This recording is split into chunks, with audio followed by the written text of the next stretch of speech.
नमस्कार साथियों, आज की इस वीडियो में हम 22 दिसंबर 2020 के महत्वपूर्ण करंट अफेयर के बारे में पढ़ेंगे। चलिए शुरू करते हैं। आज का पहला प्रश्न है, FIFA player of the year 2020 कौन चुने गए हैं? तो दो लोग हैं, उनका नाम है रॉबर्ट लेवांडोव्स्की और लूसी ब्रांज। ठीक है, तो इन दोनों को जो है वर्ष 2020 के बेस्ट फीफा प्लेयर का खिताब मिला है। ठीक है, चलिए अब फीफा के बारे में जानते हैं। फीफा की फुल फॉर्म होती है federation international D football association. थोड़ी स्पेलिंग गलत हो गई है। Federation international D football association, association football का अंतर्राष्ट्रीय महासंघ। इसकी स्थापना 21 मई 1904 को हुई थी। इसका मुख्यालय जो है ज्यूरिक स्विट्जरलैंड में है और इसकी स्थापना पेरिस में हुई थी, फ्रांस में। इसकी आधिकारिक भाषा जो है अंग्रेजी, फ्रेंच, जर्मन, स्पेनिश है। और इसके वर्तमान अध्यक्ष कौन है? Gianni Infantino. वर्तमान महासचिव कौन है? फातिमा समोरा। ठीक है, अब हाल ही में कौन कौन से अवार्ड और दिए गए हैं जो इम्पोर्टेंट हैं? Young champions of the earth 2020 ये मिला है विद्युत मोहन जी को। FIFA player of the year अभी बता दिया आपको, रॉबर्ट लेवांडोव्स्की और लूसी ब्रांज। और ग्लोबल विजनरी ऑफ सस्टेनेबल 2020 ये रतन टाटा जी को मिला है। अगला है मिस ट्रांस क्वीन इंडिया 2020, ये सिनी सोनी इनका नाम है, इनको मिला है। दूसरा प्रश्न है, किस देश ने हाल ही में नए सेनाध्यक्ष का चुनाव किया है? तो नया सेनाध्यक्ष चीन ने बनाया है, उनके नाम है जनरल झेंग।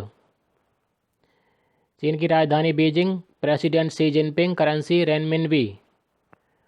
और हाल ही में चीन ने जो है HL-2M टोकामक रिएक्टर, जिसे कृत्रिम सूर्य भी कहा जाता है, शुरू किया है।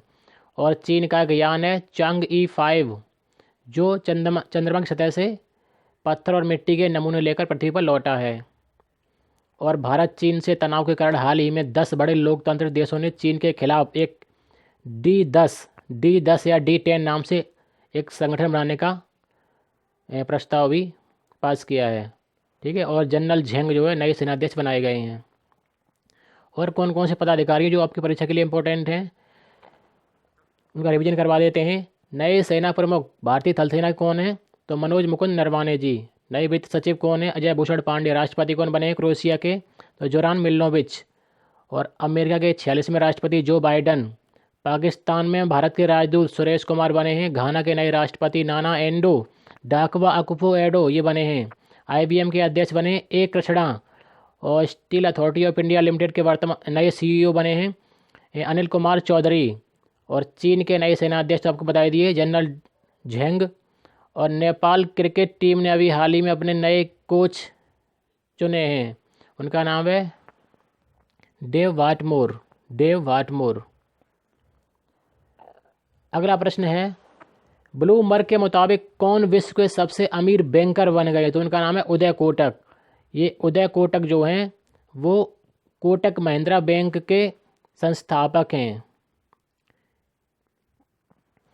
ब्लूमबर्ग की रिपोर्ट के मुताबिक ये विश्व के सबसे अमीर बैंकर बन गए। इनकी कुल संपत्ति 16 अरब डॉलर है। वर्तमान में ये कौन है? कोटक महिंद्रा बैंक के प्रबंध निदेशक भी हैं।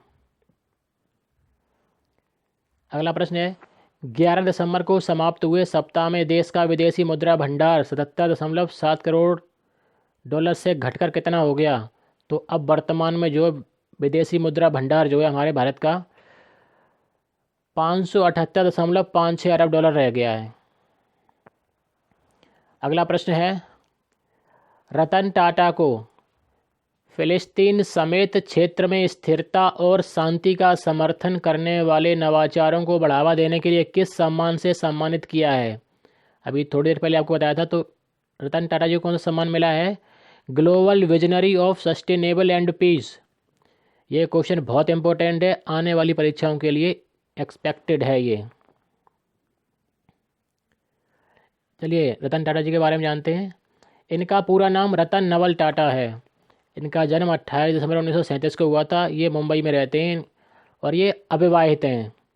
इनके पिताजी का नाम नवल टाटा, माँ का नाम सोनू टाटा, और ये पारसी धर्म मानने वाले व्यक्ति हैं और वर्तमान में टाटा समूह के अध्यक्ष भी हैं।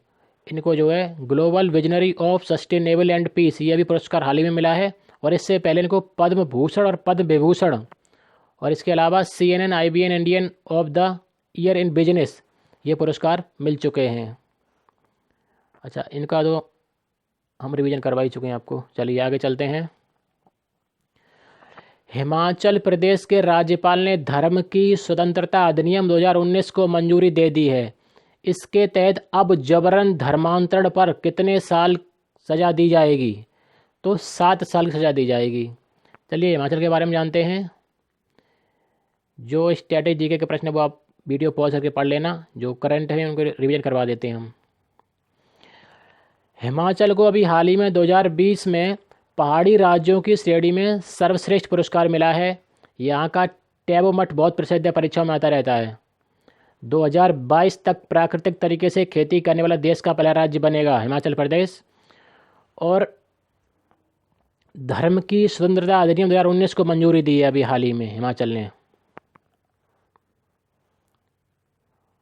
और ये तो आपको बता ही दिया कि अगर जबरन धर्मांतरण किया जाता है तो 7 साल की सज़ा दी जाएगी। अगला प्रश्न है, फाइजर के बाद अमेरिका के फूड एंड ड्रग एडमिनिस्ट्रेशन के एक पैनल ने किस कोरोना वायरस वैक्सीन के इमरजेंसी इस्तेमाल को मंजूरी दे दी है?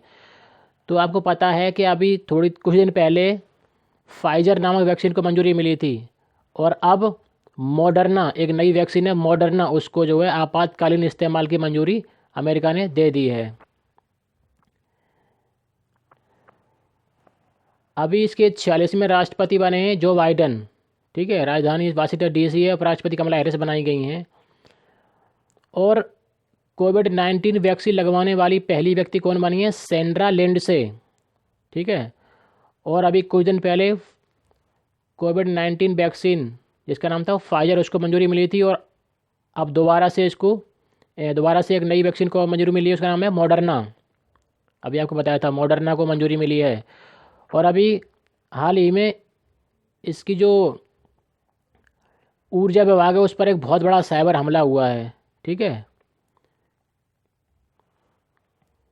चलिए अब कोविड-19 से संबंधित कुछ वैक्सीन हैं, उनको आप थोड़ा देख लीजिए, आपको हम रिवाइज भी करवाते चलते हैं।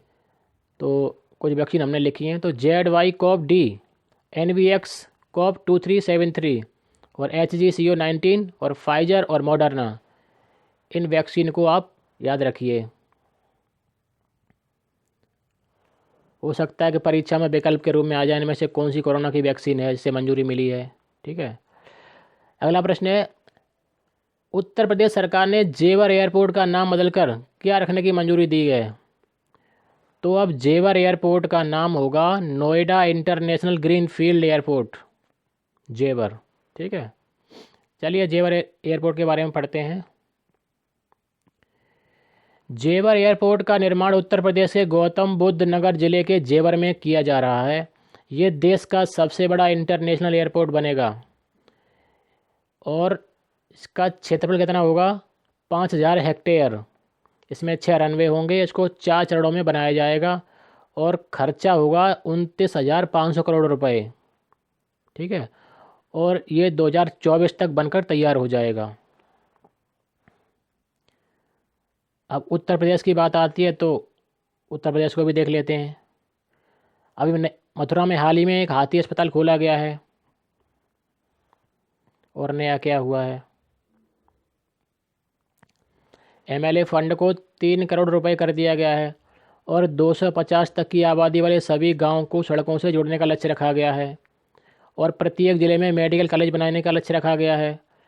और किसानों की आय बढ़ाने के लिए किसान कल्याण मिशन योजना की शुरुआत की गई है और जेवर एयरपोर्ट के नाम, लोगो, डिजाइन को मंजूरी दी गई है। और गोरखपुर में 5 हेक्टेयर क्षेत्रफल में देश का पहला गिद्ध प्रजनन और संरक्षण केंद्र भी खोला जाएगा। देश का पहला हेल्थ ATM कहाँ खुला है? लखनऊ में। और नोएडा में अभी हाल ही में एक सबसे बड़े चरखे का उद्घाटन भी किया गया था, ठीक है।